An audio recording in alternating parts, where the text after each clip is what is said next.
Okay. This is CHSR 97.9 FM here in Fredericton, New Brunswick, Canada, and you're listening to Python's Paradise, your film and music show. And this is your host, Greg Gilbert, aka the Python Hyena. And I've got a great guest this evening who's been in the music industry for a very, very long time. He is actually an artist consultant.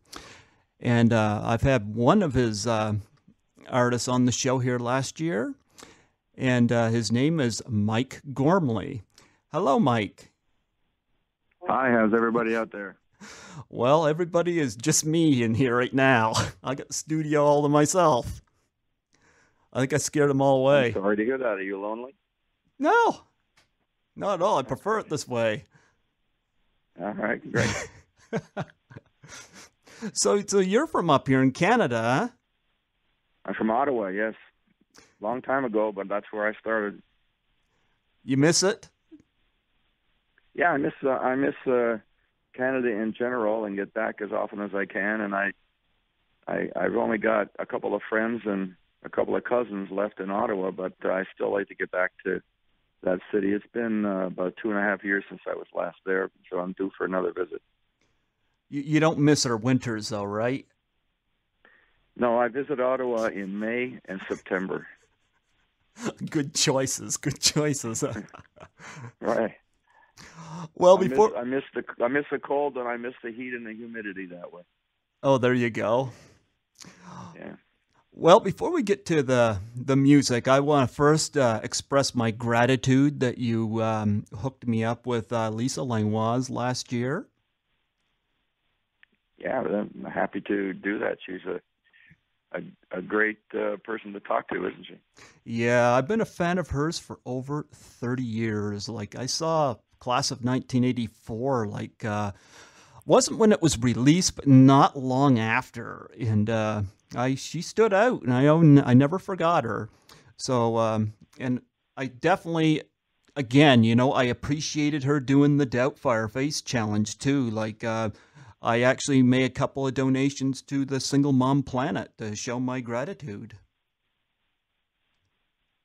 Yeah, that's a great organization. They had the awards just a couple of weeks ago, and Lisa got her an award for being single mom, and there were a few other people there at the same time. Great, unbelievable women who've overcome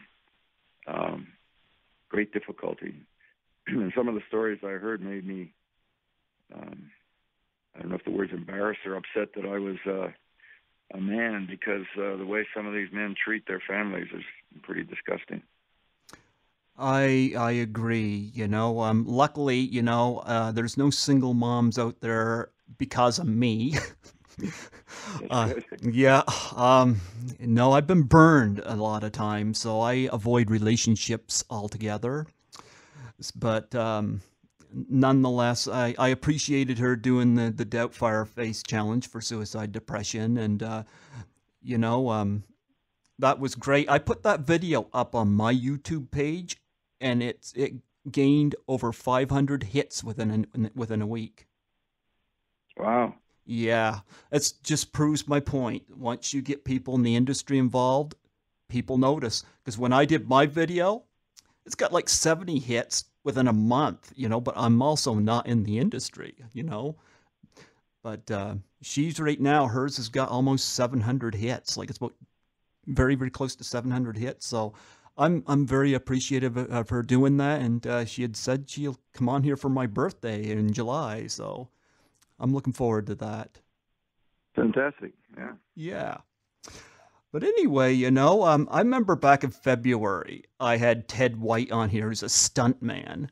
And yeah, he was in Friday the 13th, the final chapter. He played Jason, and he gave such a rich interview about doubling for John Wayne and Clark Gable and such, and I reflected on that recently, and I thought of you in the music industry, and I thought, I bet you Mike would be an interesting one to talk to about the background for music and plus Canadian music, because I love promoting stuff from Canada, and like I said, about the closest we got for celebrities here is the Trailer Park Boys, and they're about 6 hours away. So, you Trailer Park Uh-huh. Boys fan?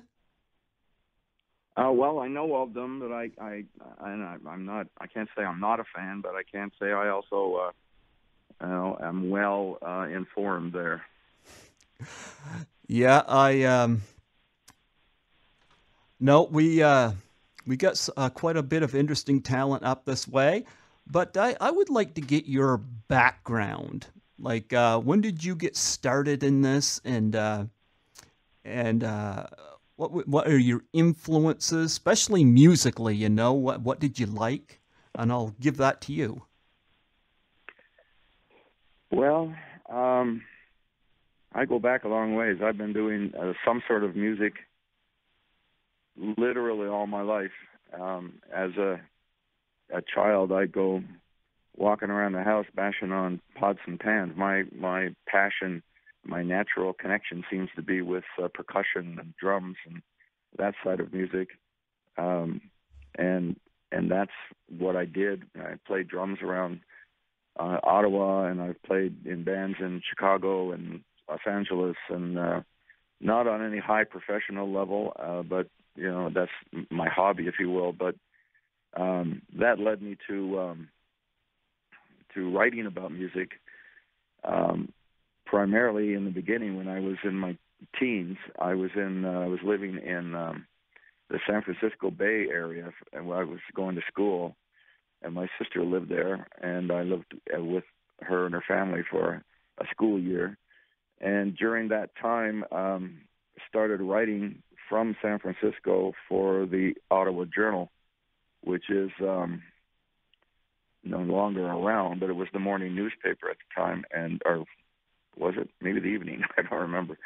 But I, at that time, because I was in San Francisco, and this was in the 60s, and the film war was going strong, and all of that, the whole thing was going on, I had access to a lot of great artists, and I would just go to the dressing room and knock on the door, and in those days there wasn't all that security and so on and so forth. So, I just walk up to the Righteous Brothers or the Byrds or Buffalo Springfield or any of those great artists. And of course, in the Buffalo Springfield, there was this guy named Neil Young and Stephen Stills. And I would just do stories on them and send them back to the Ottawa Journal, and eventually got a weekly column from San Francisco. And that's how I got started. I was a journalist, and then that led to, when I was finished school, that led to working for the Detroit Free Press, which was at the time, the largest, fifth largest morning newspaper in North America. Wow. And I continued writing with a lot of the artists and music-related stories, and that just kept going, and ended up head of publicity for Mercury Records, which was based in Chicago. And a short while, within months of my getting to Mercury Records as head of publicity, director of publicity, Rod Stewart released Every Picture Tells a Story and the great single Maggie May. And so there I was, off and running with Rod Stewart for the next few years, but also Mercury Records, either at the time or eventually had Rush and BTO, Ohio Players, New York Dolls, and a lot of great artists that I worked with. And then I was hired by A&M Records in Los Angeles, and that's where I'm talking to you from now. And I've been in L.A. since the late 70s. And shortly after I got to A&M, the Police released their record, and Supertramp, and a lot of great artists from there as well. So it just kept going. After a few years at A&M, the manager of the Police, a fellow named Miles Copeland, asked me if I wanted to form a company with him, and we would manage artists. And I did that, and I managed the Bangles and a band that was huge out here, but not that well known east of the Rockies, named Oingo Boingo. Oh, I love them. I play them. Oingo Boingo became the film composer Danny Elfman, and so it sort of just kept going from one thing to another, and that's where I am now. Keep going as a manager. I know Oingo Boingo from the movie Back to School with Rodney Dangerfield. Sure. Yeah, they played in that. I play that song "Dead Man's Party" on the show quite a lot. Oh yeah, I love that song. And they performed that in Back to School. Yeah, well, that was part of a deal. They wanted Danny didn't want to be a composer. I kind of talked him into it. And his first movie was Pee-wee's Big Adventure, and he did such an amazing job on that film that he became almost instantly in demand. And we did another couple of movies, and then Back to School came out, or at least came to us, and they wanted him to compose a score, and he didn't really want to. He wanted to get into a little more serious kind of composing, but they kept coming back with more money and more money and more money, and finally I said, look, yes, we'll do it for that money, but Oingo Boingo has to be in the movie, and that's how that came about. So it was negotiations, but it was great fun. Oh, I love that movie. Yeah, it's a fun movie, and it was a fun set to be on. It was who was this? Oh God, I've gone blank on his name. Who's the actor who plays Iron Man these days? Robert Downey Jr. Yeah, he was, as you I'm sure know, he was the sound guy when Boingo was playing. Robert Downey Jr. was supposed to be the sound guy, and he made the window shatter on Paxton Whitehead's. Right, yeah. That's right. Did you meet Rodney Dangerfield? Pardon me? Did you meet Rodney Dangerfield? Yeah, I met him, but I didn't go to the set that often. And I think the band was only there for a day or two or something like that to shoot their scene. So I met him, but I didn't get to have a conversation with him or anything like that, really. I had Adrienne Barbeau on here last November, and she spoke about her experience on that film. So there's a big line of women right outside Rodney's trailer. Yeah. But yeah, like Oingo Boingo and Danny Elfman, he's had quite a career formed. Yes, he's took off. Well, he deserves it. His brilliant music that he puts together. But when we got Pee-wee's Big Adventure, his first movie, he called me at home on a Saturday morning and said, you got to get me out of this. I don't really know how to score a movie and everything. And I said, well, at least give me till Monday to figure it out, just what the situation is, and convinced him to do it. He did an incredible job, and still doing it. Been doing so ever since. Wow, yeah, like he's majorly in demand. Yeah, probably one of the top 3 composers in the film world. Yes. You mentioned Maggie May, and it made me think of something. Rod Stewart, that song played on the radio. I'd say I'll never forget this. It played on the radio, I'd say about 20 years ago. And the record kept skipping. And the song ended up being about 10 minutes. I'd never heard that happen before, but Maggie May kept skipping, and it kept going over and over. And I don't know who was running the station, but I think he was asleep. It wasn't here, though. He was asleep or in the bathroom or something. I once heard there was I can't remember the name of the record. It was kind of a folky record, but it was a huge hit, and it was on the radio. We were listening to it, and I think it was called Wildfire. It was about a horse, I remember. But the record was warped, and obviously the radio station wasn't listening or something. But he'd sing Wildfire, and it would sort of come out Wildfire over the air. They obviously hadn't heard that one either, so that happens every once in a while. Yeah, and well, I'll tell you the difference here at CHSR is we don't play a lot of top 40 songs. We play, we give a lot of new artists a chance to be played, especially Canadian, but other artists internationally as well. I find one of my biggest annoyances I find with commercial radio is hearing songs 5 or 6 times a day when you got about 12 songs on a record. I'm going to tell you a story is that when I was young, and this is how conformed, like I just saw the movie Everybody Wants Some 9 times in the theater, and we only had it for 2 weeks. I'd never seen a movie 9 times in the theater.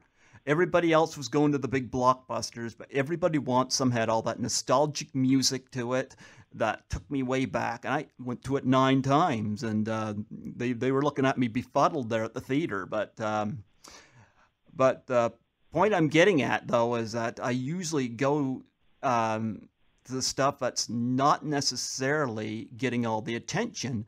And this takes me back to a situation in junior high. There was a record by Def Leppard came out called Hysteria. And yeah, great record. But I remember when Pour Some Sugar on Me came out, they were always playing at the sock op, and it would play and it would play and it would play. You'd never hear nothing off the record. Then Love Bites came out. Love Bites came out, and then they started playing that. And then Animal and such. And I remember music class, once every 2 weeks, we'd be allowed to play music. You know, have one of those days where people could play a song. And I had the Hysteria album, and the song I wanted to play was Women, either Women or Excitable. And the class wanted to hear Rocket. And I looked at the class and said, why Rocket? I said, why didn't you want to hear Rocket when Pour Some Sugar on Me was big? Why didn't you want to hear Rocket when Love Bites was big? And it's because people are brainwashed so well that they're almost like they're force-fed stuff. So I played Women. And I said, you know, you don't want to listen. I wanted to hear Women. Yeah. When I started hearing the radio, like I've been reviewing movies since 1996, but I started to hear at CHSR in 2005 because they didn't have a movie critic. But I wanted to play music also on my show, and I wanted to play songs that I didn't necessarily get to hear on the radio. And I remember I called one of the radio stations here, and I requested my favorite Avril Lavigne song, and it was called Together, which was written by Chantal Kraviazik. They wouldn't play it because it wasn't a top 40. And they asked it. That's it. And I said to them, I said, it's not a request if you're telling me what you want me to say. I called another station. I requested Dear Diary by Pink. They wouldn't play it. I was like, yeah. I requested Cruiser by The Cars. They wouldn't play it. So I remember when I started here in 2005, it was, I think, February, 2005. The first thing I did was I put Together by Avril Lavigne in and Dear Diary by Pink, and it was my screw you to their other radio stations, and I cranked those songs. And I figured, you know, if Avril Lavigne's not going to release Together, I'll release it. And I've been playing it ever since. That's great. Yeah, because the kind of radio that's fun to listen to. Well, they've got, I don't know if you checked out the CHSR site, but we've got pretty much everything here, you know. Pretty much every topic. I do a film and music show, and I've been doing it for a while. I haven't been on live on the air for a while because I've been doing interviews, you know, and I'm loving this. My first interview was last year, April, with Tommy Wiseau of The Room. There's somebody you should manage right there. He needs a manager. Yeah. After we had Tommy, it's like I've been keeping doing this, and I've been enjoying this, and you're my 33rd interview. Oh, great. That's fantastic. Oh, I love it. I had Alfred Hitchcock's granddaughter on here yesterday, and that was that was amazing. But that's great. Those are interesting people to talk to, going behind the scenes. Yeah. And I got Stefan Armgrim tomorrow from class of 1984. That'll be like my 3rd interview from that movie. But anyway, like I said, I was born in 1972, and I didn't really pay attention much to music until the 80s. And Some of my favorite stuff I listen to, I got everything by the Cars. I love the Cars. I'd love to see them get in the Rock and Roll Hall of Fame.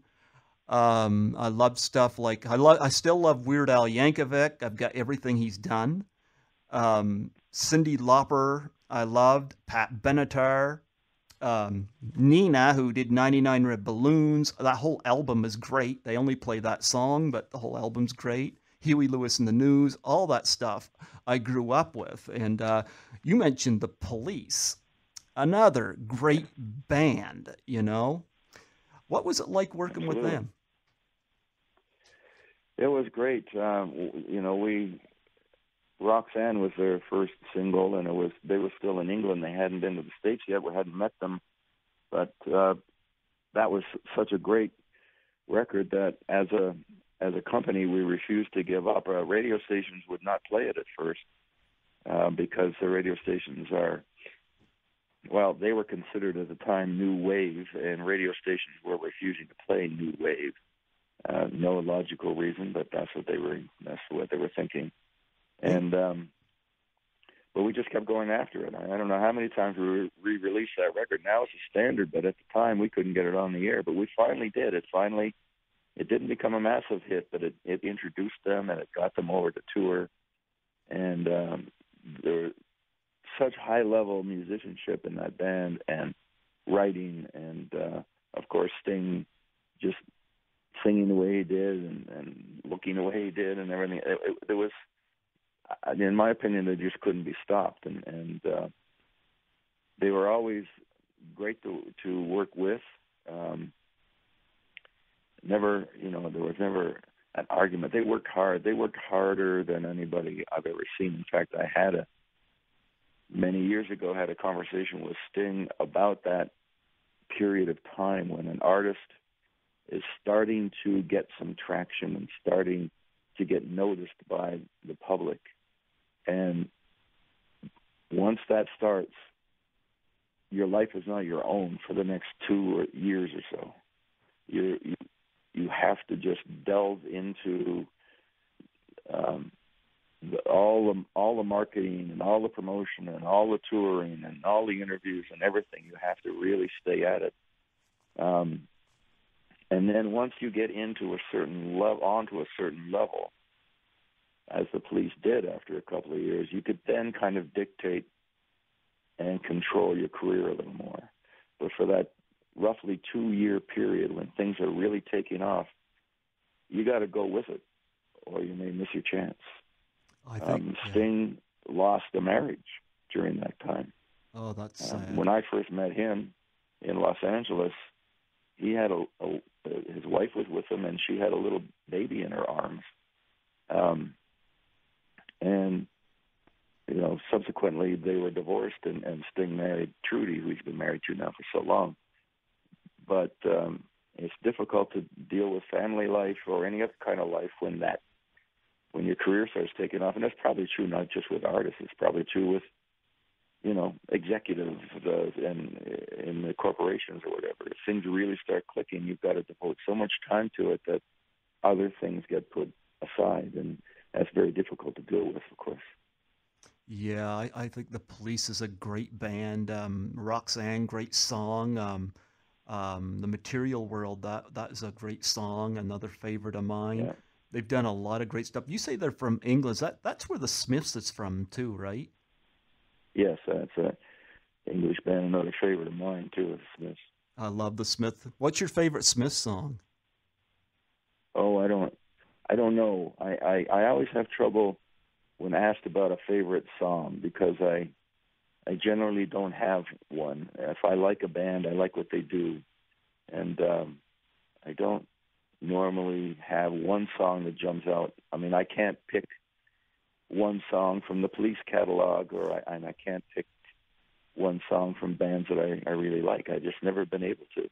Sure, there are some I know better than others because they get played more. But the Bangles that I worked with for many years, I worked with them when they weren't even called the Bangles yet. And my favorite Bangles song, if I had to pick one, is Going Down to Liverpool, which we did a video on it, but it was never a hit or anything like that. Um, so, but there are many others. So I just can't pick one. I've never been able to, unless they only had one, in which case they probably weren't a favorite band, maybe a favorite song. But if they only had one song I liked as a band, they wouldn't have impressed me. I love the Bangles, and I play them on my show too. I forget the name of the album. I do have it. That has in my room, and it's got "Be With You." I love the song "Be With You," but some of their Yeah. non-top 40s good too. Like "Some Dreams Come True" is a great song. Mm-hmm. "Watching the Sky," that's a great song. I think that Yeah. whole album is great. What were they like to work with?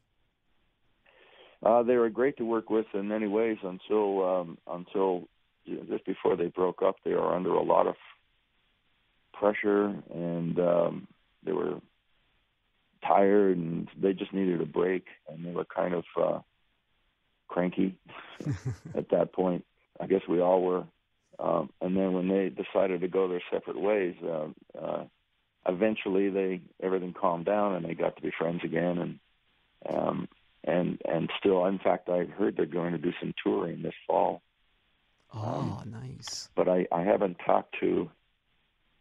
I talked to Susanna Hoff last September. It was the last time I talked to anybody from the Bangles. We had a nice telephone chat for about an hour, catching up on just families and stuff like that. We hardly talked about any music. But I hear they're going out and doing some touring. So that's always good. They're talented people. Yeah, I love the Bangles. I think that album in particular is a great album, and I play that on. I'm one of these people. I don't download. I actually still buy CDs, because I like to support the artist. I just not too long ago bought the CD "Pleasure Victim" by Berlin. And that was a great CD. And I notice now LPs that are coming back. And they've got them flooded back. I don't know if you saw the movie Rock of Ages. I went to that quite a few times, and that was one of those movies that took me way back. And of course, it was set in the 80s, but it took me way back. But I know there was one scene set in a record store, and I'm looking at my younger brother, and I'm saying, I remember this. Yeah, sure, it was real. Yeah. But that was. I didn't see the movie. I read about it on it because it was a Broadway musical before it was a movie, right? Oh, I guess I did see the movie. Come to think of it, I'd forgotten all about that. Yeah, I did see it. It was a fun movie. Yeah, Tom Cruise was amazing in it. But I love Yeah, he was. Yeah, I love the way they meshed the songs together. Like I think my favorite was Jukebox Hero mashed with I Love Rock and Roll. Like I thought that was great the way they did that. It was, Yeah. Yeah. Good editing. Good editing, yep. But and I like a lot of movies based on music too. Like I saw Everybody Wants Some 9 times, and a lot of that can contribute to a great soundtrack. Do you have any favorite soundtracks? Well,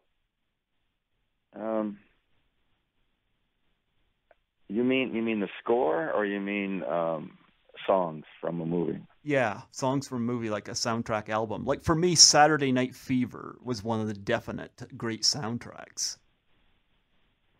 Yeah, Dazed and Confused was there was a soundtrack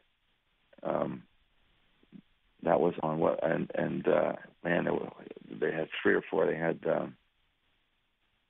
different bands on there. I'm trying to think of what it was. I play them, I don't necessarily analyze them, but It's interesting you mentioned Dazed and Confused because that movie I saw 9 times, Everybody Wants Some, is also by Richard yeah. Linklater, and it's his 80s follow-up to Dazed and Confused. Oh, really? Yeah. How was that? Well, you notice Dazed and Confused was set in 1976. You're right. Well, Everybody Wants Some is set in 1980, and it's set within it's set within that last weekend before they, like the last weekend of partying and whatnot before they go off to college, like class. And Yeah, that also factored in a lot of great music. But it was Linkletter's. They call it the spiritual sequel to Dazed and Confused, even though it's not a sequel. It was what? Sorry, it was what about a sequel? He calls it the spiritual sequel to Dazed and Confused, even though it's not technically a sequel.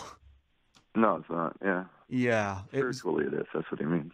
Yeah, like I said, Dazed and Confused set in the '70s. This one's set in the '80s. Definitely well worth checking out. It's got a lot of great music on it. But Yeah. Well, yeah, I wanted to ask. well, Um, Out of all the people, like you must have met a lot of artists over the years, and I know when I was talking to Lisa Langlois, I think she had mentioned, if I hope I remember this right, that you had met Janis Joplin. You met her, right?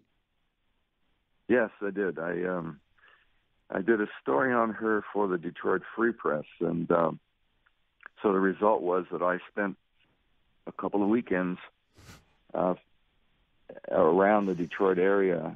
She played in Ann Arbor, which is about I think an hour or an hour and a half out of Detroit, and I went up there with her for that weekend.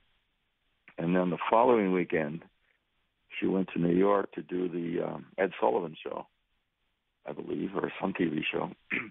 And then she came back to Detroit the following weekend. So the 2 weekends that she was around, I spent time with her because I was covering her. She had a new band at that time. She had her first record came out with a new band, and it was a whole new approach that she was taking. So we talked about that a lot. It was great. Wow. And Tom, did you meet Alice Cooper? I'm not sure whether that came up or not. um, yes and no. I emceed a concert once in Detroit. I used to do MC work. I emceed a lot of concerts there of bands that came through, and just introducing them, Okay. And I did MC a kind of a festival once, and Alice Cooper was a headliner. So I met the band at that time, but I left Detroit right around the time they were kind of breaking wide open, so I didn't get to spend much time with them. One of their a fellow in their management team has been a friend of mine for years and years and years. He's a great guy, and Toby Mamus. He's known as the famous Toby Mamus. Okay. And he's been with Alice, decades now. And so I kind of get news and so on, and I kind of feel like I know them, but I've really only met Alice a couple of times, a couple of conventions, and then that time I emceed the concert. Tell me about some of the most interesting experiences you've had with some of these people. You got any great stories there? Well, I'll try to think of some that I can tell. Let's see. Boy, there's a lot of stories. Well, the Janis Joplin story I started to tell you was interesting because I was sitting backstage at Cobo Hall, and this is like the second weekend, so I'd already spent some time with her 2 weeks before. And we were sitting in the dressing room and drinking tequila, and she decided to give me a lesson in drinking tequila. And this is before she went on stage. And you put, I don't know, I can't, I don't know if I can describe it on the radio, but you put salt around your hand and you lick the salt and you take the shot of tequila in one gulp, and she had to explain the whole thing. And so there's that aspect. There was my God, they all stories fly out of my head when I'm pinpointed like that. So I'm just I had great times with the police. I saw Stuart Copeland about a year ago. He lives not too far from me, and he's living a great life and having a good time, and he's composing operas and so on. Trying to think of other moments. One of the moments early in my career was I was in Ottawa, and you might remember a Canadian band called the Staccatos, and who no, I became actually five-man don't. electrical band. Pardon? I actually don't know them. Well, they became five-man electrical band. Okay. You know them, right? Actually, I don't. And you'd think I would. You know their big hit, signs everywhere, sign.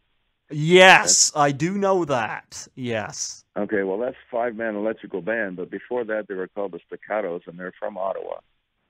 Okay. And I was driving with them to do a show in Barrie, Ontario, and the show was the Staccatos, B.J. Thomas, Neil Diamond, and the Young Rascals. This is in the 60s sometime.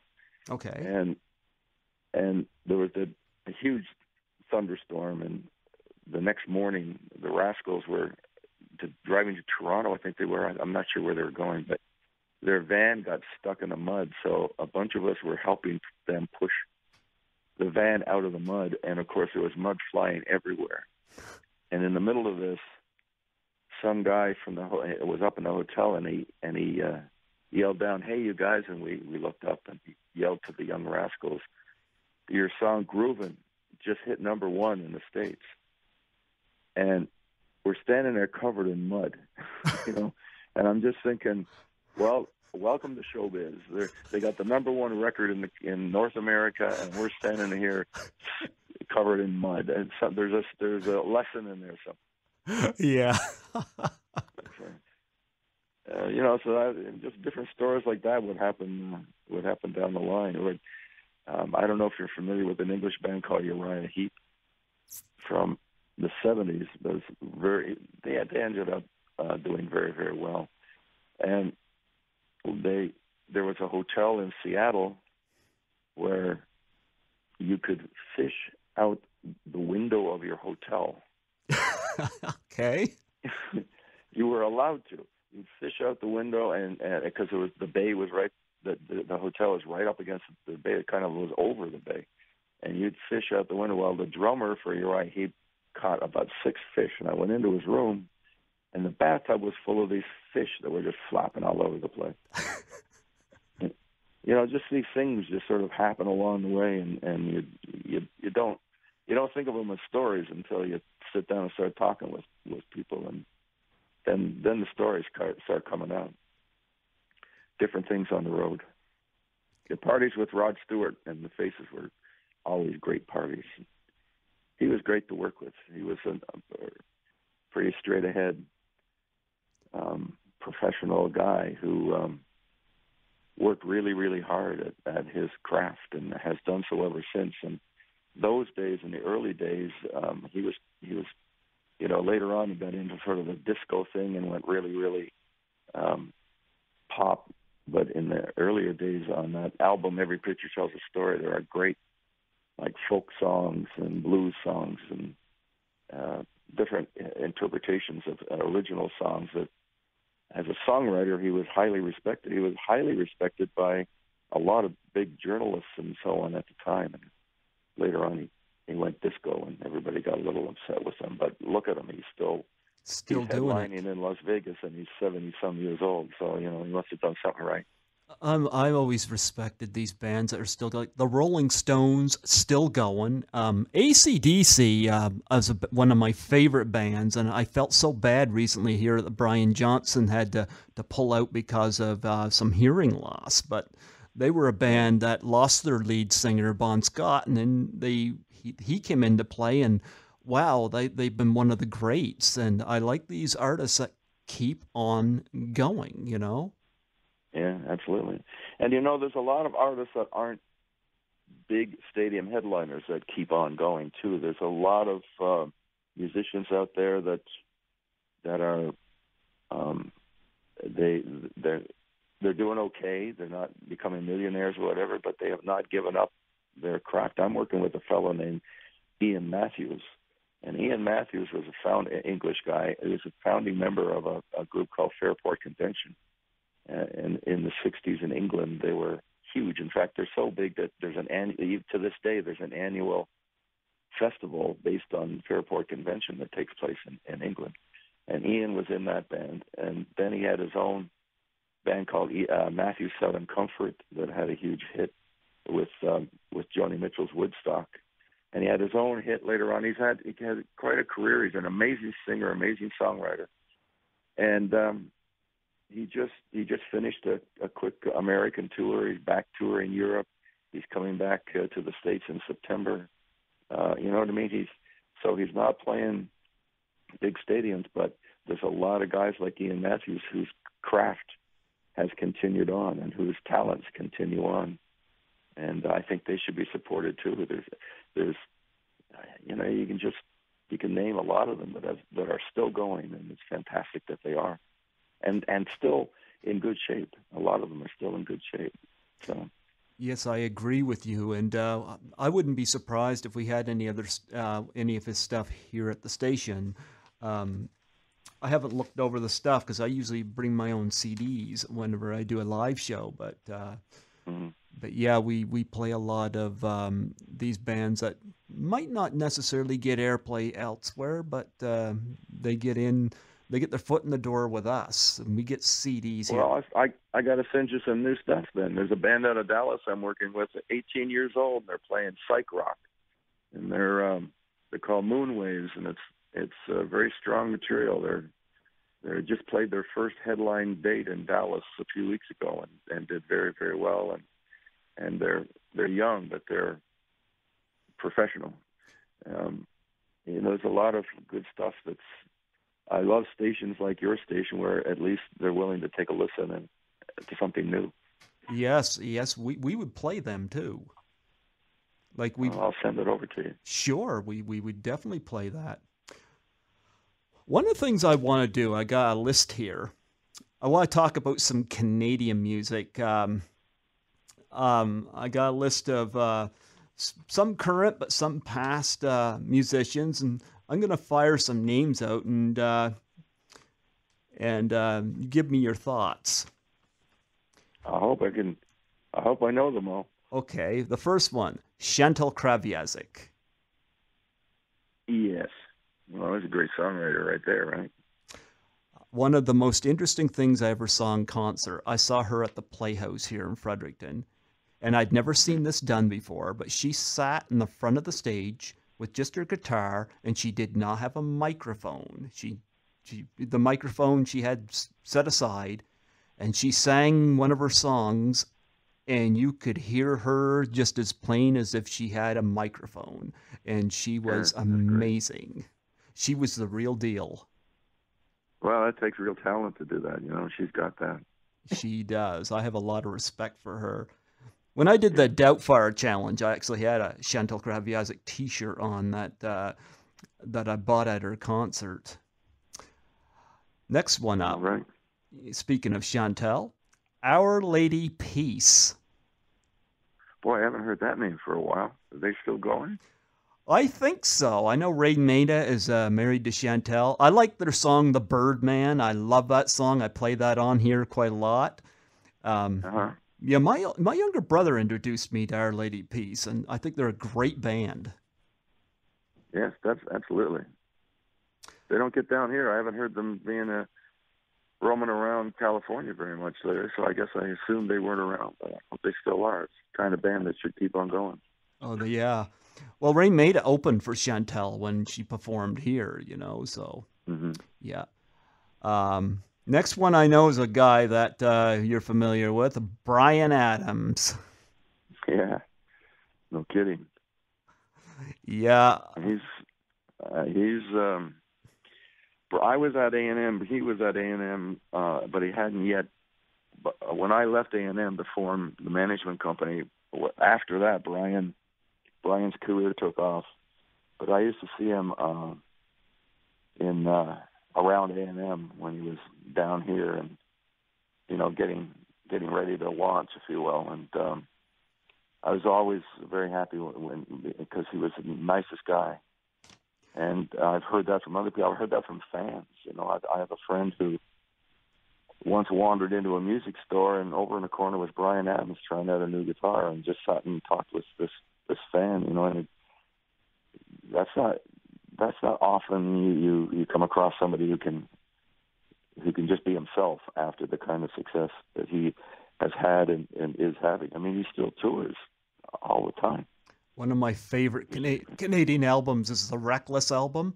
I love that song, Run to You. It's one of my favorites. Yeah, great song. Yeah, great writer. I saw him in concert, and I remember when he was done, I said, he's not done yet. He hasn't performed Run to You yet. And he came out on his encore and he sang Run to You. That's it. Yeah. He couldn't get away with it. Well, he got the loudest cheer when he sang that song. Oh, that was good. Next one up is a female that I've seen twice in concert, and I saw her when I was in the mosh pit, but I got some fantastic photos of her. I was proud of my photography that night, and that is Avril Lavigne.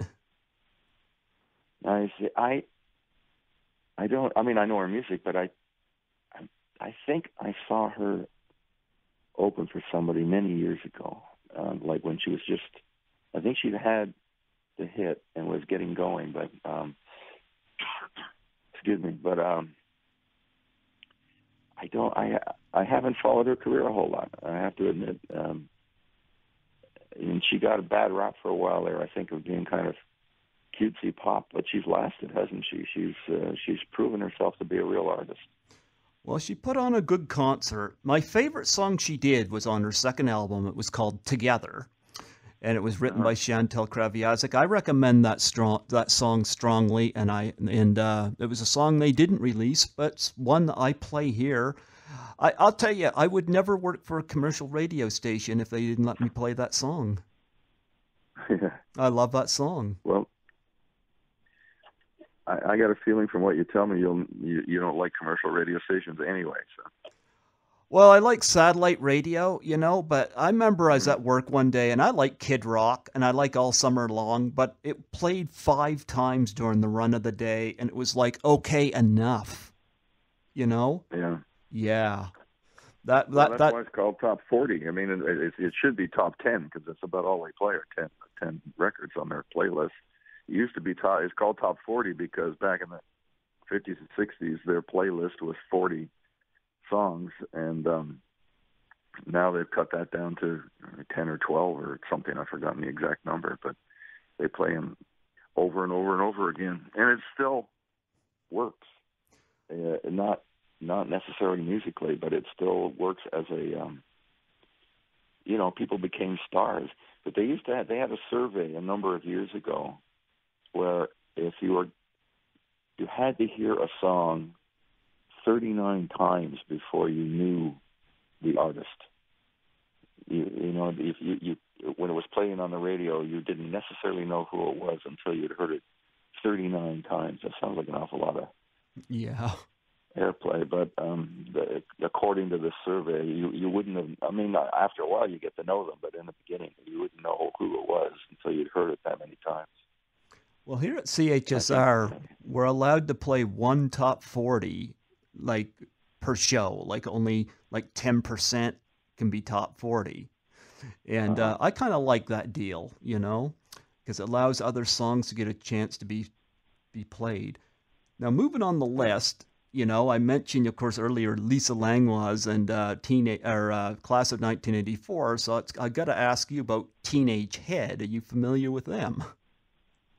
Yeah, definitely. And it's part of the fun is having it. They should have had a soundtrack from that movie. They should have put enough music together because it was, it called for it. But Teenage Head. I haven't heard them in a long time. Well, I heard their lead singer, I think, has passed away. But here's the thing with that movie. The scene where they got the girl getting naked in the back room, I can hear my favorite Teenage Head song play, and I play it on here all the time. It's called Little Boxes. Yeah, you can hear, alimony in the background. And I joking with Lisa, I said, it's the first time I've seen a scene with a naked woman where I'm paying more attention to the song playing in the background. Because I know they perform Ain't Got No Sense when they're out there jumping around. But when they're in the back room there with the doing the drugs and they bring the girl in to strip. I can hear Little Boxes, and it's like I play that song on here a lot. I love that song. That's great. That's good that you get to let people hear things like that. Yeah. Not many do. And next artist I want to bring up is a pop, well, was a very big artist. I don't know what he's doing now, but Corey Hart. Yeah, what is he doing now? He was huge, but he was huge with one or two songs. And he used to wear his sunglasses at night. With him. I don't know. I don't know. You know, when we were talking earlier about the how once an artist's career starts taking off, it can destroy your family life and your home life and even your social life, and it really can. And I have no idea whether Corey Hart made this decision or not, but a lot of artists get that big break and get into the deep end of the pool, and they realize they just don't like it. There's a lot of artists who just don't like that life. They'd rather have their family, and they'd rather have a reasonable life than what it takes to stay at it. And that's not a put down. That's just a decision somebody made. And like I say, I have no idea if that's what he did, but he was skyrockets and then just disappears. Is somebody? It seems to me the artist must have been in on a decision to not do some things that would have kept the career going. They made a choice at some point. You have to. You have to give up so much to get the kind of recognition that you probably start out looking for. I know a lot of musicians who have just said, "The heck with this, I'm going home," basically, and then they come back later on under different circumstances, and they may not be playing the big halls, but they're happy playing now, and they're making enough money to live, and they may not like to travel much, but they're happy to perform. You asked earlier what happened to the Bangles, but they just ran out of steam and had to get away from each other and everybody around them. They just had to change the picture to stay sane. It's a huge amount of pressure and a huge amount of demands put on you, and sometimes you just have to walk away from it and then hope you come back. And everybody does. When you think of even the biggest artists, the Rolling Stones would take years off from recording and touring. Now they seem to be touring all the time, but for a long time they didn't. And of course, Dylan took, I don't know, 5 or 6 years off, or maybe 3 or 4 years, where nobody knew where he was. They just had to get away from all that pressure to survive, and then come back and kind of do things on their own terms. The Beatles didn't come back, but they stopped. They stopped at the height of their amazing career, at least as a touring band. They just said, "We're not doing it anymore," and that was that. It's a tough life. It's like being a traveling salesman, and if you're just on the road all the time, you never see anybody at home, and when you go home, you have to make a record or something. It's a lot of people step back, and some just don't get to come back or don't want to come back. My favorite, whether that's Corey Hart's story or not, I don't know. Well, my favorite Corey Hart song was Eurasian Eyes, and that was actually on the soundtrack album I discovered it on the movie 9.5 Weeks. And I was surprised to find out 9.5 Weeks. I got the soundtrack album. There's a lot of Canadian music on that soundtrack. Oh, really? Well, look, I didn't realize. Oh, yeah. Corey Hart's Eurasian Eyes is on there. Luba is on there with a couple songs. Del Bello is on there. It's a lot of Canadian content, and that was an American-made film, I believe. Uh-huh. Oh, yeah, definitely it was. Now, the next one I want to... Huh? Oh, go ahead. The next one I want to ask you about, this woman I've known for a long time. She was the metal queen, Lee Aaron.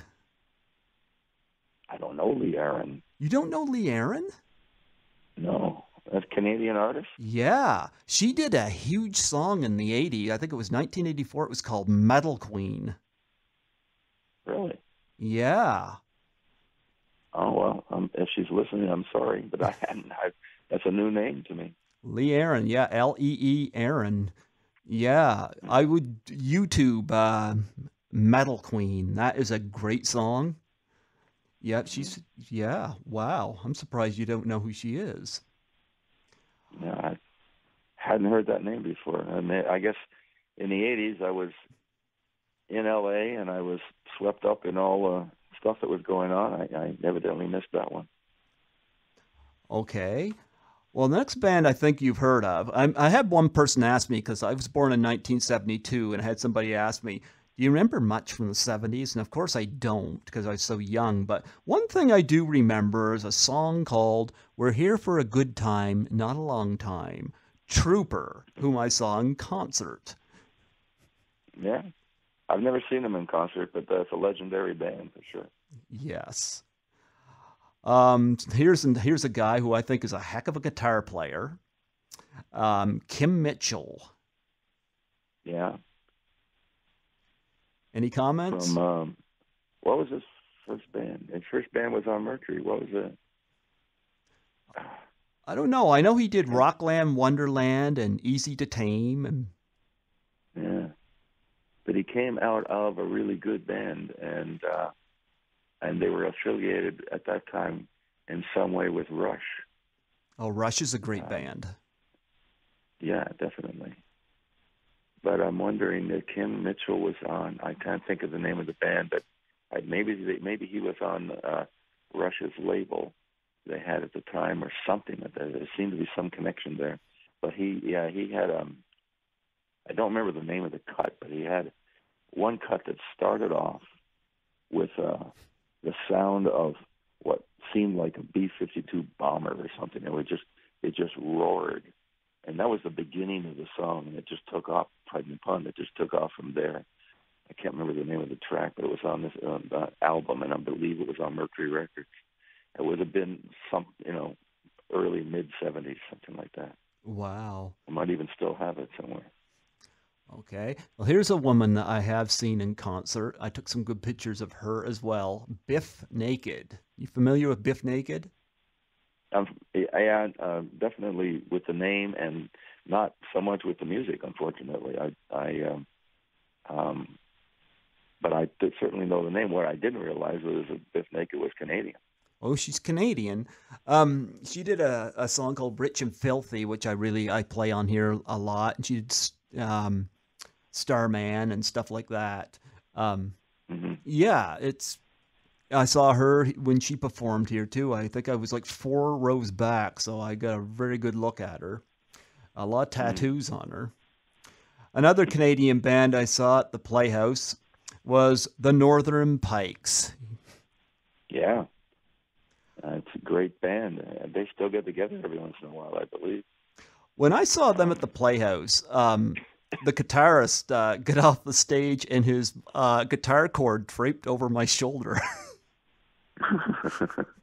Yeah, I was right. He didn't strangle you. No, he didn't strangle me, but I was like, this is cool. But yeah, I think it was during the song Hopes Go Astray. He jumped off the stage, and I was there at the corner. There was a section where he could walk up, and I was at the corner of the aisle, and the guitar cord just landed on my shoulder. Do you see? Because I knew that they got together every once in a while. Have you heard them playing at all? Northern Pikes? Not for a while. I've seen that concert, must be over 10 years ago now. And yeah, and I knew a few years ago. I knew Brian Potvin from the band. I spent some time with him in Canada, and he was working with Les. What's his name from Survivor Man? Who was putting a band together, and Brian was working with them on some of the music on this TV show and so on and so forth. I don't know if anything ever came of that. But, yeah, I like who I'm talking about. Les Stroud, you know that? Not familiar with that name, no. You know that? Do you know the TV show Survivor Man? I've heard of it. I don't watch a lot of television. Oh, well, he's from north of Toronto, and Brian was working with him. It was a huge show down here. It did really, really well. It was also a really interesting show. He literally was dropped off in the middle of nowhere, and just him and a camera, and he'd have to survive out there. And he did a really good job of it. But he also played harmonica and wanted to have a band and wanted to have a music career. And I know that Brian from Northern Pikes was working with him, but I don't know if they still work together or what's going on with any of that. Okay. Nelly Furtado. Yeah, what happened to her? I love Nelly Furtado. Man-eater, promiscuous, but she's also had some non-hits that were really good, like Wait For You and Afraid. That was a great album, the Loose album. Fantastic. Yes, earlier you were asking me if I'd seen Avril Lavigne, and I was thinking I had. In fact, it was Nelly Furtado that I saw. It's funny you would bring up her name, because that's who I was thinking of. That's who I got the two mixed up when, and she was playing at the Universal Amphitheater here in Los Angeles, which was about a 6,000-seater, and she put on a really good show. Actually, she got everybody going quite nicely. Oh yeah, Nelly Furtado is awesome. And here's a big name that I know you'll know is Shania Twain. Oh, of course. Nice to look at. I know her. Yeah, great to look at, and great. I thought she made great records. Some people kind of put her down for pretending to be country, and I didn't worry about whether she was country or not. But some of those records I thought were really, really good, and she performed them really. She was a very trained, if you will, performer. I mean, she worked in Canada for years and years and years before she ever had any kind of break. Taylor Swift did that too, went from country to pop. But to me, I think it worked best for both artists, Uh-huh. Yeah, I think it worked well for Shania Twain. She had a great voice. She had a great look. Her videos were really good. Yeah. She always got them out on the dance floor. She always what? She always got them out the dance floor at the clubs. Oh, sure. Definitely. Yeah. I don't know if this... a lot of rhythm in those songs. Oh, yeah. I don't know if you're familiar with this next artist, but I'll see. Natalie McMasters. No, I don't know that name. Okay. I that was a long shot. I know she's a vocalist and fiddle player, and very popular here. I've seen her in concert, but she's very skilled with the fiddle. Uh-huh. Glass Tiger. Now, that was the first concert I ever saw, and that was in the 80s. I don't know what they're doing now. I haven't heard that name in a very long time. Oh, I'm bringing you back, huh? Yeah. I saw them in concert at the Aiken Center here back in the 80s. In fact, I met Alan Frew, the lead singer. It must be 25 years ago now. I don't know what they're doing now, but they had a big record with Don't Forget Me When I'm Gone and whatnot on it. Yeah, that was in the, 85 or something like that. Yeah. And they won Juno Awards in 86 and 87, but I think they even they were nominated for a Grammy, I think, as new artist or something. I mean, they had quite an impact, but don't know what they're doing now. And here's an artist that I don't hear from anymore, but I remember she was popular in Canada for a long time, was Sass Jordan. You familiar with her? Yeah, she's, I think, exceptional. And it's kind of too bad we're not hearing from her, because I thought her voice and her music was really, really strong. She was actually, and she grew up in Montreal, but she was born in England originally. That's where she was born.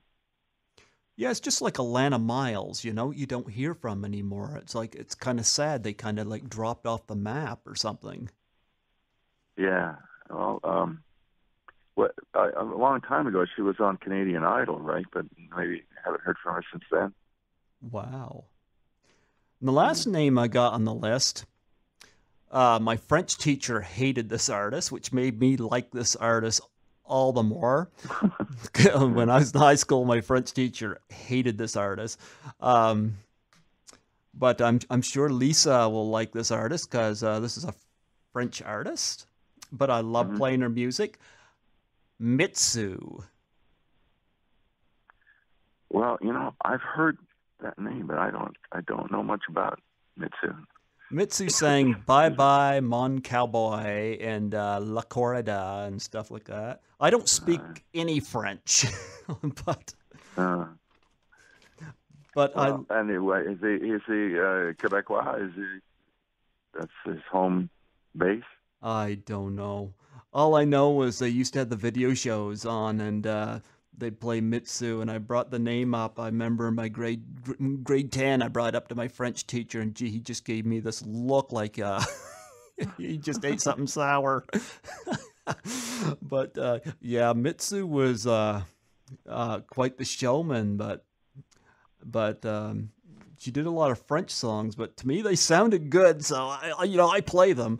And you don't hear a lot of her now on the radio, but which makes playing her all the more fun to do. Yeah, rediscover her. Yeah. So what do you think of the music scene today? Well, it's like there's not a scene, there are scenes. There's the pop level with our friend Justin Bieber, or the Americana level with Buddy Miller and Lucinda Williams, and there's just so many categories now that you have to study them all to have or choose one maybe. But I don't choose one. I just like what's good, but sometimes you don't get to hear it all. In LA, there are not too many radio stations that play Americana music, and so you don't get to hear it that often. I'm aware of it because I know some of the people in that world, but it's hard to answer your question because there are so many different things. But the point is, I guess, that in every category there's somebody that I like. Even in the pop category, I just mentioned Justin Bieber. I think his last record was really well done. It was really a good pop record, but that's what it is, a pop record. It's not going to match up with some more, what would you call it, more experimental artists or something like that. But a lot of the experimental artists came out of writing pop songs, and then they grew from there. I don't know what's going on with his career. I'm not necessarily a fan of how he conducts himself, but that last record was a good record, and it deserved to be a hit in the genre that he goes after. Yeah. And meanwhile, he's also selling out 3 nights here at the Staples Center, which I think holds 14,000 people or something like that. I'm not too big a fan of his. I don't like hearing stories about him urinating in a mop bucket when there's a janitor. No. Somebody has to clean up people's that's the thing is that as I said, I don't like the way he conducts himself. Although I'm told he's backed off from a lot of that. I'm told that somehow somebody sat down with him and kind of calmed him down. Evidently, he's not doing all that stuff anymore. But I have no idea. But all I'm saying is his recent record was, to me, a well-produced, well-written pop song. But the key there is the word pop. It's not going to be a work of art. It is a pop song. And some pop songs have lasted and become what people think is artwork. So maybe in days to come, years to come, they'll consider that song. But that one song that's something like "Go Love Yourself" or something like that. Okay. It just, to me, is well done. But I don't like the way he has conducted himself, and I don't like the way he affects a lot of people. And he should be more responsible than that. I know I sound like an old man saying that, but it's true. No, now it's Kanye West that seems to be acting up. No, I don't like him either. Well, he's been acting up for a long time. Well, when I hear stories like him, I'm waiting for him to get up on that stage and interrupt the wrong person and get popped. Yeah. Yeah. But I know he was at some concert. I don't know where I heard this, but he demanded everybody get on their feet to, I don't know what, but there was a guy in a wheelchair. And I guess he wasn't going to carry on unless this guy stood up. And I'm like, who does he think he is? You know, I don't know where I heard this either, but Yeah. yeah. Well, he's still doing it. He was, I think, just this week or something, he was on the Ellen DeGeneres show. I don't know exactly what he did, but he was pretty obnoxious from what I'm hearing. What I hear, so. Yeah. Well, sometimes they meet their match. Like, I still remember when wrestler CM Punk called out Chris Brown, challenged him to a fight. And I'm like, yeah, I'm waiting for the Kanye West situation to happen. And it will happen, you know. It won't be pretty for him. I'm surprised it hasn't happened. Maybe it hasn't. We didn't hear about it, but who knows? Well, the Chris Brown situation, his people told him to shut the hell up because CM Punk would have broke him. But yeah, but I find it weird today. Like, I was listening to Howard Stern not too long ago, and he had somebody go out in the street, and I get the point of this is to point out how clueless a lot of today's younger listeners are, because he had a guy go out and asked who is more influential in the history of music, John Lennon or Justin Bieber. And of course, most of these young people would say Justin Bieber when they have no idea the history of, say, John Lennon, who was, of course, amazing.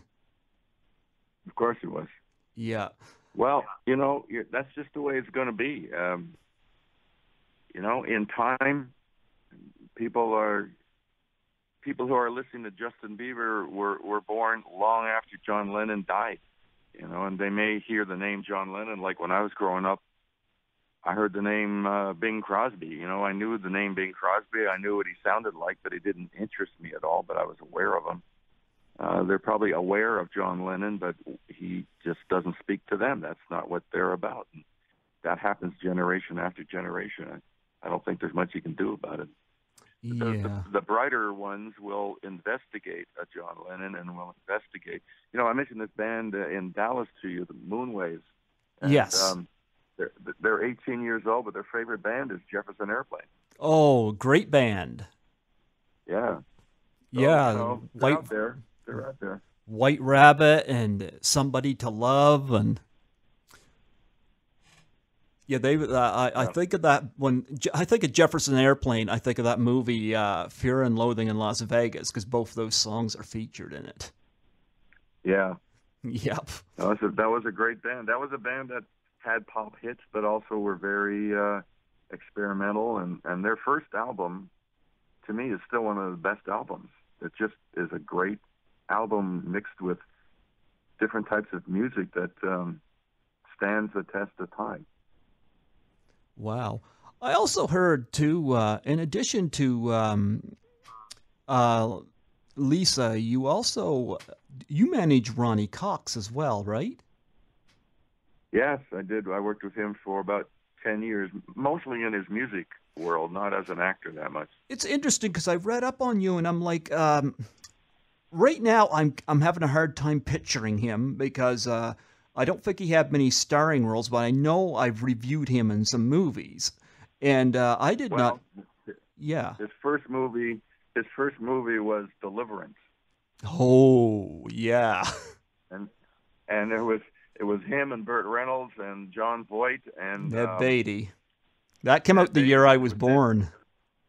It was Ned Beatty's first movie too, and it's a phenomenal film that talking about standing the test of time. And that was Ronnie's first movie, and he went on to you would know him from Beverly Hills Cop. He played the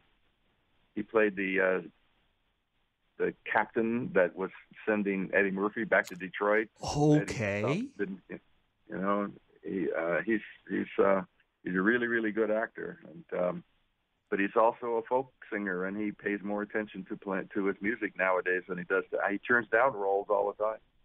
Wow. Yeah, I knew the name, but now you mentioned his role in Beverly Hills Cop. I know who you're talking about. Sure. Yeah. Yeah, he's one of those guys where you know you know him to see him, and people, you walk down the street with him and people kind of take a second look, but they can't necessarily peg him right away, especially since he's not done a lot of acting. He's paid much more attention to his music, but his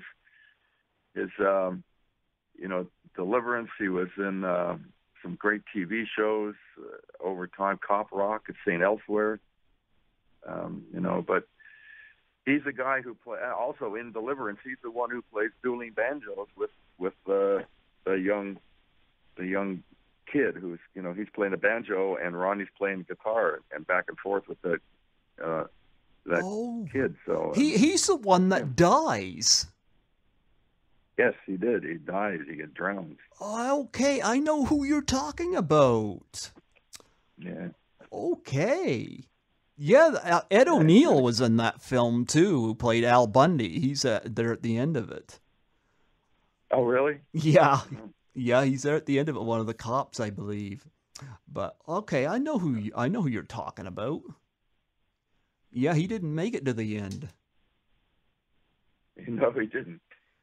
No. But, yeah, and from what he tells me, he almost didn't make it to the end in real life in that movie. I mean, they were all doing their own stunts. They were all in those boats going down those rivers and getting thrown all over the place, and that was the actors. There weren't stand-ins.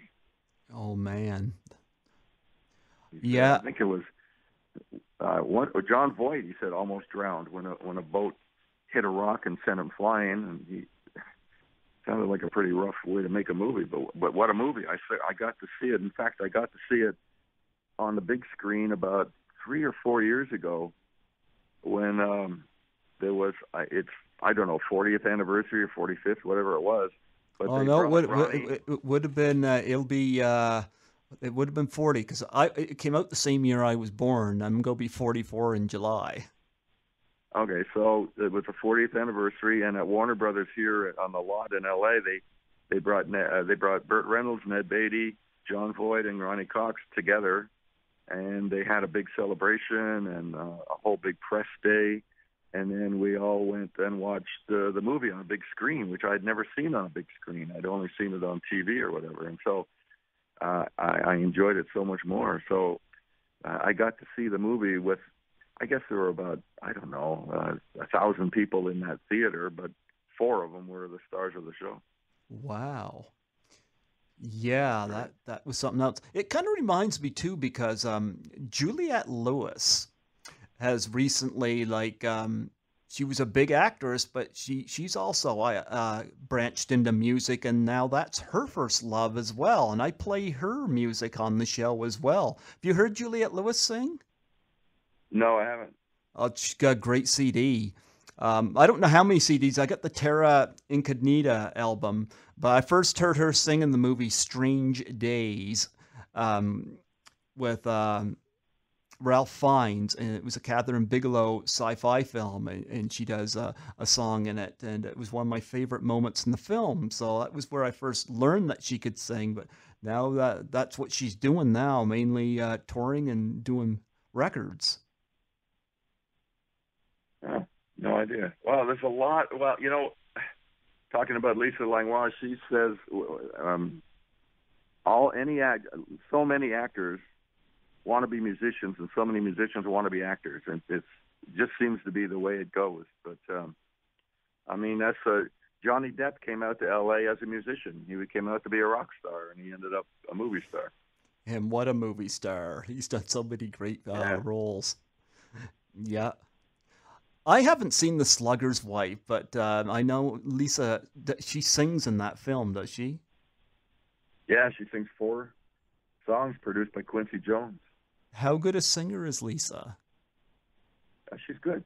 She doesn't practice it. She doesn't pay attention to it. But she was good enough for Quincy Jones. He's the one who put her in the movie. Yes, that's a big She name. went to. Did she tell you the story when she went to audition for the role? She didn't know who Quincy Jones was. I don't know. She said. I don't think she told me that. Yeah, she went to his office and auditioned, and it was the day.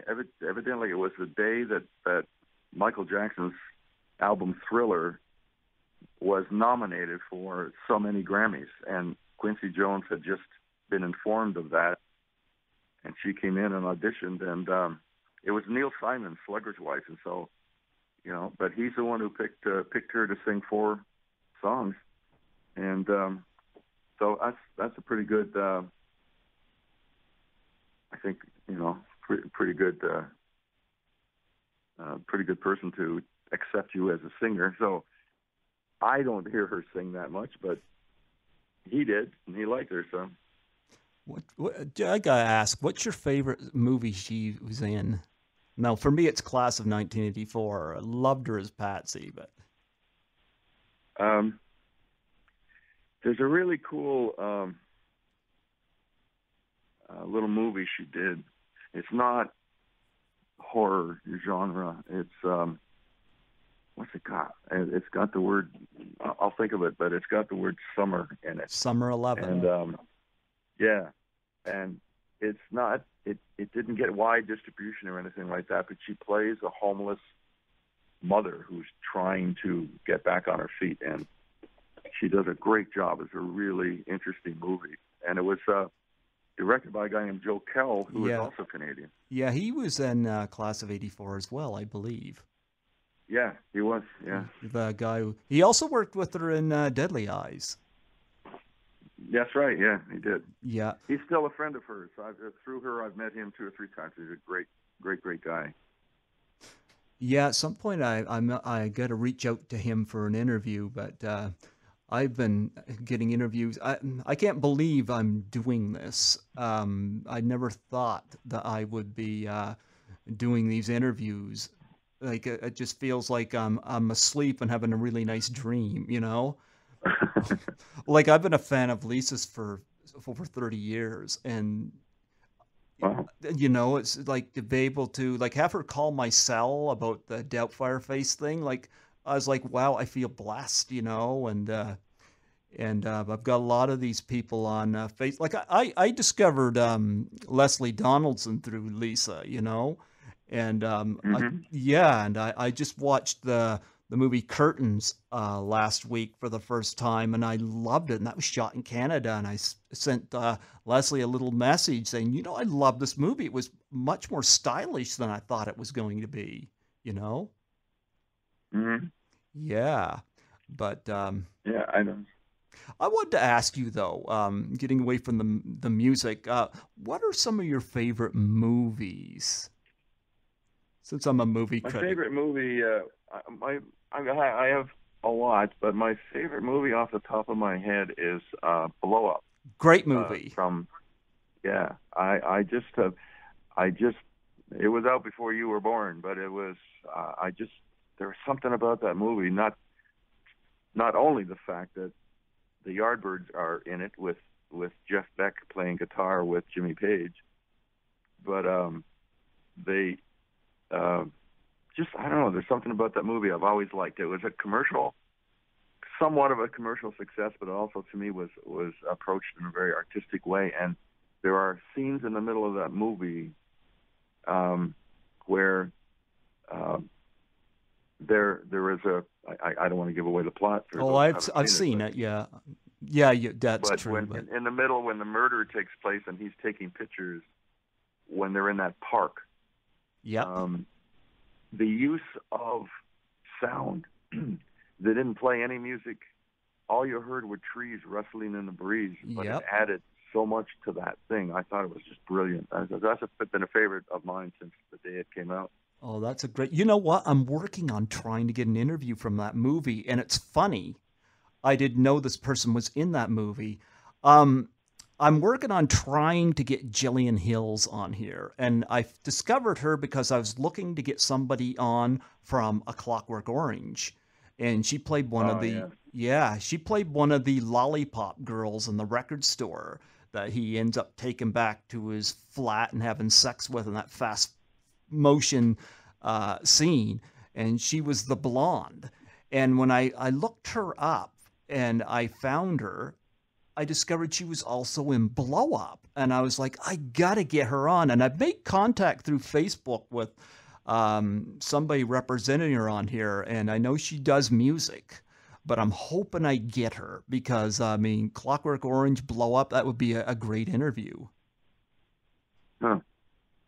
But I'm sure it would be very interesting. yeah, but Blow Up was a great film. I love that whole the tennis theme where you don't see the ball, and it's kind of symbolic. It's like, did he see a murder or did he not see a murder?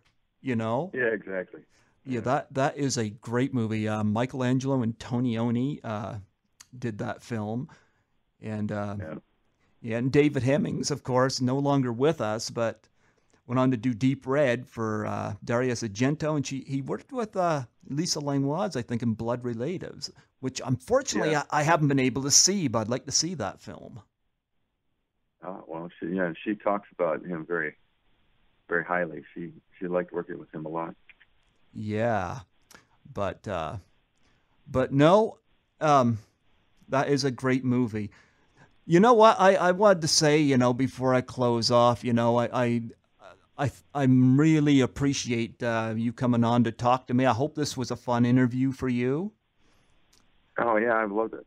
Yeah, you know, and hear some of your music background and whatnot. And I just kind of thought of you because I remember Lisa was telling stories about that. But and I also, again, you know, like I said, I donated to Single Moms Planet a couple of times. But when she did the Doubtfire Face, I tried to do something like that before, and I got screwed over by a journalist in L.A. who told me really? Well, this journalist follows me on Facebook, and she told she interviewed a lot of people I wanted to nominate, and I actually asked her before I did the video if she would do it if I nominated her, and she said I would have to nominate her first. So I did the video, and then she turns around after she watches it and says, "Great video, but I'm not going to take a pie in the face, but I hope this catches on, though." And I was so pissed off at this person. And I was like, not good. Yeah, and that was for a charity. Yeah. But, yeah, and, oh, man, but, and I kind of lost focus on it for a while, but yeah, that person still follows me on Twitter too, and it's like I don't know what I don't know what she wants, but it's like I've got nothing to say to this person anymore because she pretty much showed her true colors. It's about the same as seeing somebody have a heart attack and saying, "Well, I hope somebody catches on and sees this." Well, why don't you dial 911? You know, but yeah. So she showed her true colors. So when I started doing these interviews, I thought, well, I'm not suicidal, but I've suffered with depression pretty much all my life. I know in January I messaged you and Lisa about the fact that my parents aren't doing well right now, you know, and that really threw a monkey wrench in things with me, you know, and when depression hits, you're not ready for it. And for me, when I get depressed, I don't eat. I don't starve, but I don't eat. And I find it's hard to get up in the mornings, but it was really hard to deal with. And I said, I have got to do the Doubtfire Face because I opened for when Robin Williams had unfortunately passed on. And I said, I think I was watching one of the Our World Today videos where Lisa was cooking the chicken dogs and Raven was there talking to the camera, and I was like, I bet Lisa would do this. I'm going to do this video and see if she would do it. And you have no idea how grateful I am that she had done that. I had nominated some people. I know Leslie Donaldson said she's going to do it. She don't know when. She would like to do it with Lisa, she said. And Deborah Shelton, who was in the movie Body Double, she's willing to do it as well.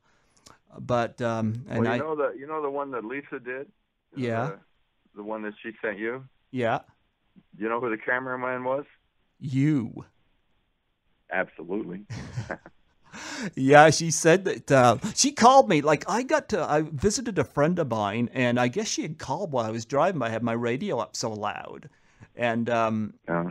when I got pulled over, I looked at my phone and said one missed call from Los Angeles, and I was like, wow, Lisa called me. I know she asked my number because she wanted to know the details about this. So, I gave her a call, and I was so glad she did it. It was funny. I was joking with a friend of mine. I said, Patsy took a pie in the face. It was funny because last time I watched Class of 1984, I was like, Patsy's been pied. I think I'll get Stegman to wax my car.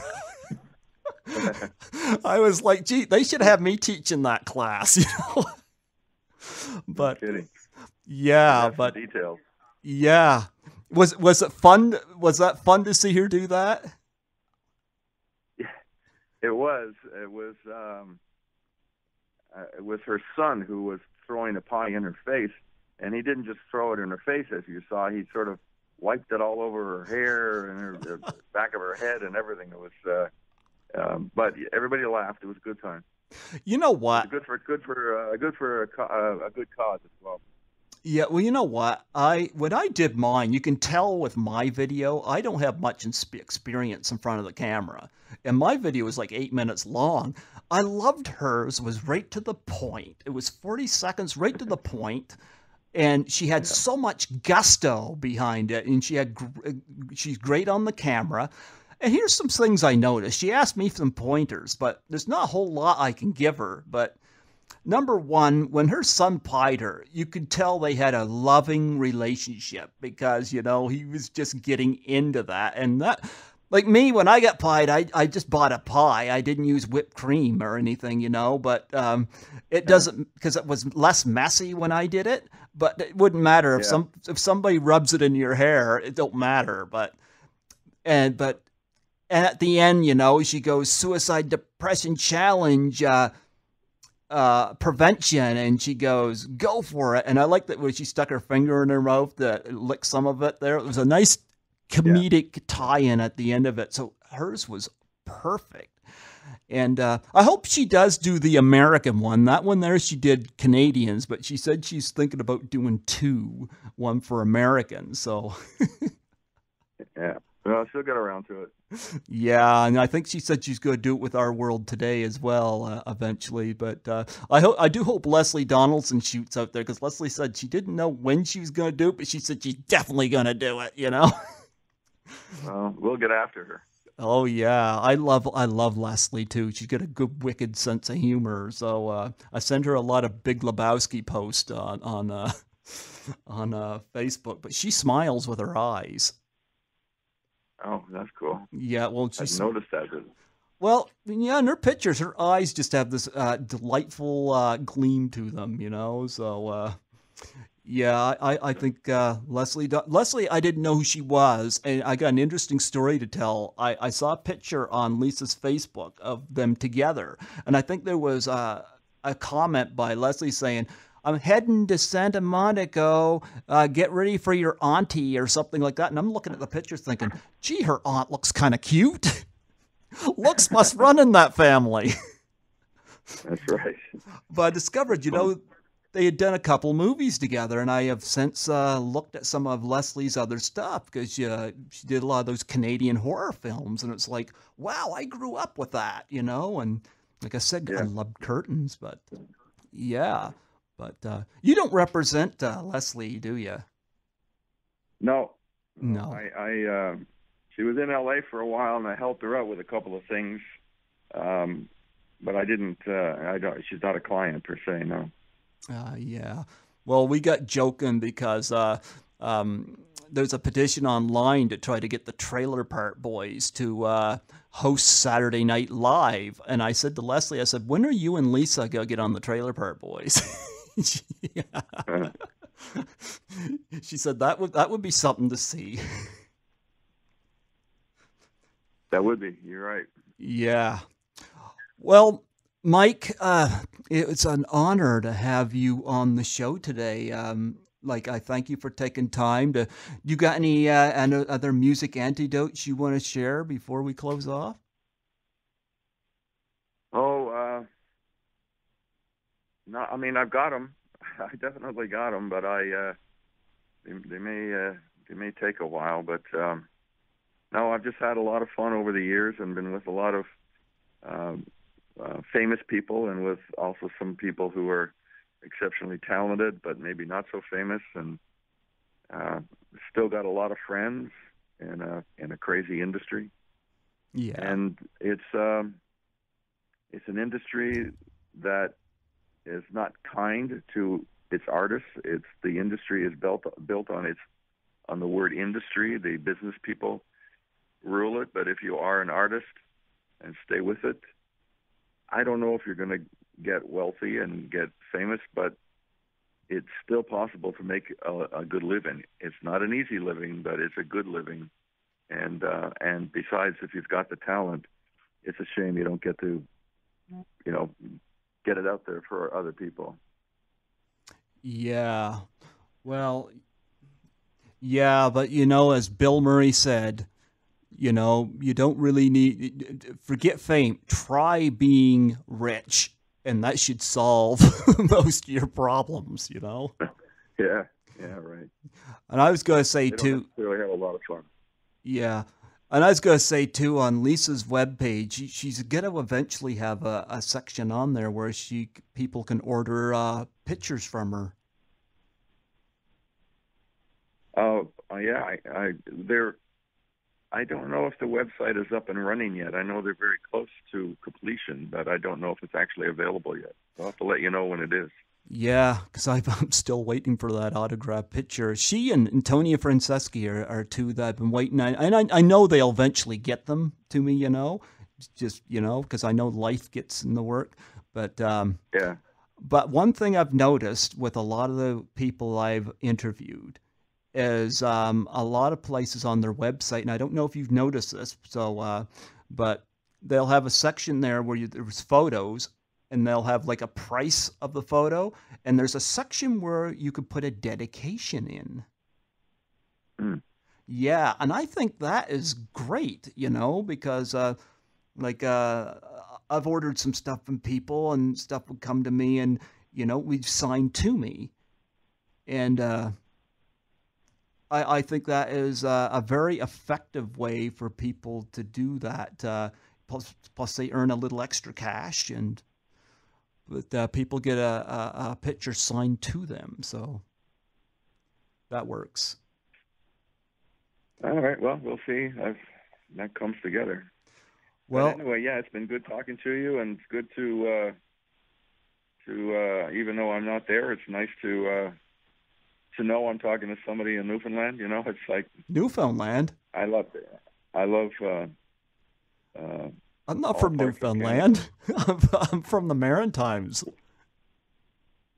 Okay, the Maritimes. I thought. Oh, yeah. Okay. No. From Fredericton, New Brunswick. There's Fredericton. There's St. John, and Moncton. You're right. I forgot about that. That's my mistake. Well, Newfoundland's not too far away, But right, I know. Yeah, but no. I got the news mixed up. There you go. But yeah, I'm looking forward to. I'll have to keep Lisa posted, but I know she said she'd come on in July for my birthday, so I'm looking forward. Okay. I'm looking forward to that, and having her back on for her interview got so many great hits. In fact, I'm supposed to post it on my YouTube page hopefully tomorrow. So I'll send the link to her and she can share it out. But I'm putting the interviews up, and I'm putting a little with the audio pictures to go along with it. And she gave me permission to use whatever photos I could find, and I'm putting one up a week, and hers was the 5th interview I did, and so hers goes up tomorrow. Do I have your permission to use any pictures of you when I get yours up on the YouTube? Yeah, sure. Sure. Yeah, I don't have any pictures of you. But we can have a couple of sent out to you if you wish. well, when you sent me your thing with your background information, my antivirus wouldn't let me view it. Really? Yeah. It said it was harmful or something like that. And I've gotten that a lot when people send stuff to me, you know, where it says antivirus, blah, blah, blah. And I don't think it's your fault. I just think it's antivirus. Well, I hope you get the music I'm sending you. Yeah. How are you going to send that? I just attach it to an email and an MP3. Is what I have at the moment. You know, if that doesn't work, let me know. Yeah, because I could play that. What's the name of that band? Moon Waves. Moonwaves. Moonwaves. Yeah. Because, yeah, we could give them some airplay on here. Yes, absolutely. Now, I don't know when I would get them on here because, like I said, I've pre-recording this interview. And like I said, I got several interviews I've got to play out, and this will probably take me right to the end of June. So I probably won't have a live show till maybe July, maybe. But, you know, this has been a riot, and I kind of love doing the interviews more than I do like doing the live shows personally. But when I get a live show going, I would definitely check them out and play something on here from them and give them a little exposure. Okay. Yeah. Well, and if you listen to it, and if you like their story and so on, I should have you talk to Leah, who's the lead singer. She's 18 years old, but just sharp as a tack and really very talented. She does most of the writing, and they do their own videos. They did the video that's on YouTube. I'll send you the link. They did it a weekend in Dallas. I mean, they're just gung ho. What's the name of the video? I know I watched one of them that was on Facebook. What is that? Warfare is the name of the. Okay, I watched that. Videos, but Warfare is the most recent one. I think that was the one I watched. All right. That was great. Yeah, they're really good. It's I'll send you the link if you can play it. Fine. If you can't, let me know. I'll figure a way of getting it. There's no CD. They haven't recorded. We've not released anything. It's only been online, video, and digital. There's nothing. There's no concrete plastic thing to send you. Okay. Well, I'll tell you what. I will definitely play them whenever, like I said, whenever I get a live show going. Your interview's going to be split in for a couple of weekends. Because I'm on my live show Sunday, so I got to split it in a couple of parts to play out. But when it podcasts out, it'll podcast all in one part, and I'll send you the link. This is probably not going to podcast out till June, because I got several interviews I've got on the draft list that's got to be played out first, but. I think I've got 3 ahead of you. So, like I said, this is quite overwhelming, but it's quite the trip. But when I get the interview done and ready to podcast, I'll send you the link, and you can post it wherever you want. And as far as the YouTube, like I said, I put them up once a week. So yours probably won't post on YouTube probably till close to the end of the year, but it will be on the CHSR site. And until then, okay. So yeah. So I thank you. Good. Well, it was great fun talking to you. I thank you very much for coming on here, and God bless you. And you tell Lisa I said hello, and I'm still keeping her and her son in my prayers. Okay. Yeah. Let her know. You tell her I said hello. She actually called me once while we were talking here. Oh, did she? Did she know you were coming on? Well, she forgets. I texted back while we were talking. I just said, I was on with you, and I'll call her when I'm done. So she's waiting for me to call her. You tell her I said hello, and tell her best wishes. I'm looking forward to having her on in July. Okay, we'll do that. Okay. Well, God bless you, Mike, and thank you very much for sharing your knowledge and your experience in the music industry. All right. Thanks a lot. We'll talk to you again, I hope. Yeah, we can do that. Sure. Okay? Yep. All right. Thanks a lot. All right. Bye. Yep. Bye.